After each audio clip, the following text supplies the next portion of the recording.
This is the moment a cheating boxer got caught on live television. It's one of the most shameful and tragic fights in the history of boxing that left one fighter dead and the other behind bars. On June 16, 1983, Luis Resto and Billy Collins Jr. fought at Madison Square Garden. The two boxers were in very different periods of their career.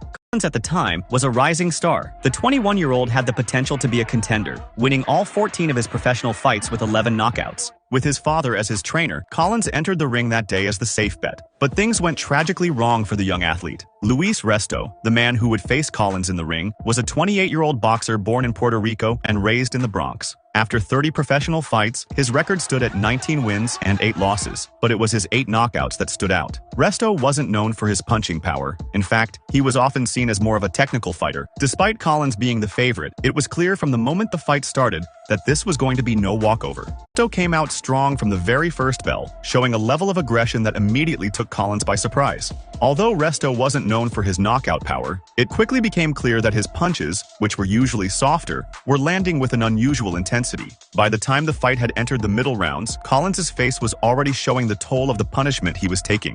Despite his best efforts to hold on, Collins was slowly being broken down, and it seemed like the fight was slipping further out of his control. But these are the kind of punches, Tim, that can be detrimental to a fighter's career. The fight was completely one-sided from start to finish, but Collins didn't back down for a second. He absorbed punch after punch, refusing to go down, and somehow made it through all 10 grueling rounds. By the time it was over, his face was so battered it was barely recognizable. But as Resto was celebrating his surprise victory, he shook hands with Collins' trainer and father in the middle of the ring. It quickly became apparent what was wrong.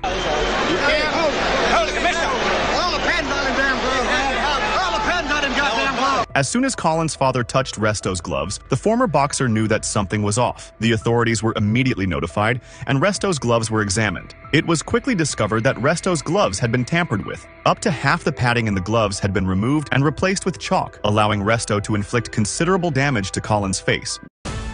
When confronted, both Resto and his trainer denied knowing anything about the tampering, but suspicions quickly pointed to Resto's trainer, Panama Lewis, as the likely mastermind behind the whole thing. The fight's result was eventually overturned and declared a no contest, but that probably didn't mean much to Collins after everything he'd been through. By the end of those brutal 10 rounds, his eyes were completely swollen shut, and his face was a mess of cuts and bruises. He could barely see and knew deep down that something wasn't right. This wasn't just a bad loss, it felt different. The damage he had taken was potentially life-changing. Collins suffered a torn iris and permanent blurred vision, injuries that officially ended his boxing career. Less than a year after the fight, tragedy struck. Collins was killed in a car accident near his home in Tennessee. While the official cause was ruled an accident, many of his family members believed otherwise, claiming his death was likely